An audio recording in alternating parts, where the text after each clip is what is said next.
અહેમદાબાદ મિત્ર ન્યૂઝમાં આપનું સ્વાગત છે। સુરતના પાલ વિસ્તારમાં રહેતી એક 45 વર્ષીય પરિણીત મહિલાને જીમ ટ્રેનરે પોતાની પ્રેમ જાળમાં ફસાવી બ્લેકમેલ કરી હોવાની ચોંકાવનારી ઘટના બની છે। આરોપી જીમ ટ્રેનરે મહિલાના પતિને ધમકાવી 5 લાખ રૂપિયાની ખંડણી માંગી હતી અને જાનથી મારી નાખવાની ધમકી આપી હતી। સુરત શહેર એસઓજીએ આ મામલે ત્વરિત કાર્યવાહી કરી આરોપી શબ્બીર અસગરભાઈ ટુંકવાલાની ધરપકડ કરીને કાર્યવાહી હાથ ધરી છે। આ ઘટનાની વિગત મુજબ ભોગ બનનાર મહિલા 7 વર્ષ પહેલા સિટીલાઇટ વિસ્તારમાં આવેલ પૂજા L1 જીમમાં જતી હતી। આ સમયે ત્યાં જીમ ટ્રેનર તરીકે કાર્યરત શબ્બીર અસગરભાઈ ટુંકવાલાએ જીમ એક્ટિવિટી શીખવવાના બહાને મહિલા સાથે નિકટતા કેળવી। આરોપીએ લોભ લાલચ આપી મહિલાને પોતાની પ્રેમ જાળમાં ફસાવી લીધી। આ સંબંધોને કારણે મહિલાના સંસારમાં કંકાસ શરૂ થયો। જ્યારે મહિલાના પતિને આ વાતની જાણ થઈ ત્યારે તેમણે પોતાનું લગ્ન જીવન બચાવવા આરોપીનો સંપર્ક કર્યો, પરંતુ આરોપીએ સુધરવાને બદલે ખંડણીખોરનો અવતાર ધારણ કર્યો। ફરિયાદ નોંધાતા જ એસઓજીની ટીમે તપાસના ચક્રો ગતિમાન કર્યા। ટેકનિકલ સર્વેલન્સ અને બાતમીદારોની મદદથી ગણતરીના કલાકોમાં જ આરોપી શબ્બીર અસગરભાઈ ટુંકવાલાને ઝડપી પાડવામાં આવ્યો। આરોપી વિરુદ્ધ બીએનએસની કલમ 308(5) મુજબ 10 વર્ષની સજા થઈ શકે તેવો ગંભીર ગુનો દાખલ કરવામાં આવ્યો છે। હાલ આરોપીની આગળની તપાસ માટે પાલ પોલીસને સોંપવામાં આવ્યો છે। 9/3/2026 ના રોજ એસઓજીએ એક જીમ ટ્રેનરો અને સંચાલકોની મિટિંગ લીધેલી અને એ લોકોને વોર્ન કરેલા કે ભાઈ તમે જ્યારે પણ જીમ ટ્રેનર તરીકે કામ કરતા હોય અથવા જીમમાં જતા હોય તો ત્યાં તમારો શિક્ષકનો રોલ હોય છે। કોઈ પણ પરિણીત કે અપરિણીત મહિલાની જ્યારે તમે નજીક રહેતા હોય ત્યારે તમારે એમની સાથે કોઈ પણ સંબંધો બનાવવાની કોશિશ કરવાની નથી। તો આ જે વિડીયો સોશિયલ મીડિયામાં વાયરલ થયેલા અને એને જોઈને એક પરિણીત જે વ્યક્તિ છે એ પોતે જ આવી પરિસ્થિતિમાંથી પસાર થઈ રહ્યો, 7 વર્ષથી તેઓ હેરાન થતા હોય તેઓ અમારો સંપર્ક કરતા એમની જે સ્ટોરી અમે જાણી અને એ બાબતની ગઈકાલે પાલ પોલીસ સ્ટેશનમાં એક ફરિયાદ નોંધાઈ છે।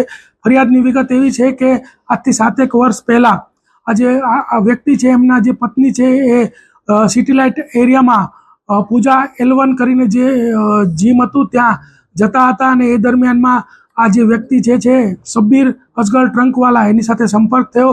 ત્યારબાદ એમની નજદીકી વધી અને ત્યારબાદ આ વ્યક્તિ વારે ઘડીએ આ જે આગેર છે એના ઘરની આજુબાજુ, આ મહિલાના ઘરની આજુબાજુ એથર જે એનું બાઇક છે લઈને ફરતો હતો અને આજથી 7 મહિના પહેલાં આ વ્યક્તિએ એમ કીધું કે ભાઈ જો તારી પત્નીના વિડીયોઝ ફોટોઝ પણ મારી પાસે છે અને જો એ વાયરલ ન કરવા હોય તો તારે મને 5 લાખ રૂપિયા આપવા પડશે અને એમ કહીને જતો રહેલો। ત્યારબાદ એ ફરીથી 2.5 મહિના પહેલાં મળેલો ભૂલકા ભવન સ્કૂલ પાસે અને ત્યાં પણ એને જે એની બાઇકની અંદર કાચ રાખેલો એને તોડીને એનો ત્રિકોણ આકારનો કાચનો ટુકડો એના ગળે રાખીને કીધું કે આટલી વાર લાગશે, પેલા પૈસા કેમ નથી આપતો અને તારી પત્નીને તો હું મૂકી જ ને એમ કહીને એની પાસેથી 50,000 રૂપિયા લઈ લીધેલા। આ વ્યક્તિ ખૂબ જ ડરી ગયેલો અને એ કંઈ બોલી પણ નહોતો શકતો અને ત્યારબાદ જ્યારે આ મિટિંગ થઈ અને સોશિયલ મીડિયામાં જે મીડિયા મિત્રોએ અવેરનેસ ફેલાવી અને જોઈ અને આ વ્યક્તિ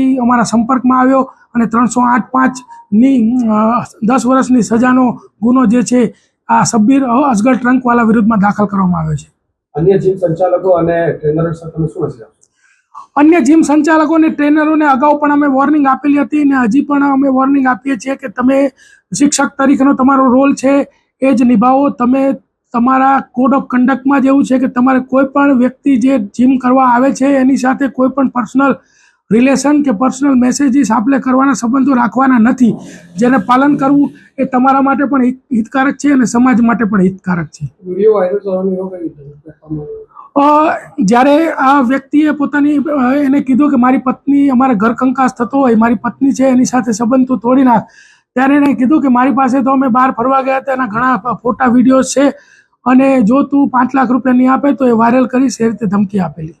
કોઈ મહિલા ટ્રેપમાં ફસાઈ હોય તો કઈ રીતે પોલીસનો સંપર્ક? કોઈ મહિલા જો આવી ટ્રેપમાં ફસાઈ હોય તો કોઈ પણ લોકલ પોલીસ સ્ટેશન અથવા તો એસઓજી અથવા તો કોઈ પણ બ્રાન્ચનો સંપર્ક કરશે તો એમને મદદ કરવામાં આવશે, એમને પૂરતી સહાય કરવામાં આવશે અને એમને આ ટ્રેપમાંથી બહાર કાઢવામાં આવશે। અહેમદાબાદ મિત્ર ન્યૂઝની યુટ્યુબ ચેનલને સબસ્ક્રાઇબ કરો અને બેલ આઇકોન જરૂરથી દબાવો, જેથી દરેક મહત્વના વિડીયોની નોટિફિકેશન તમને મળતી રહે।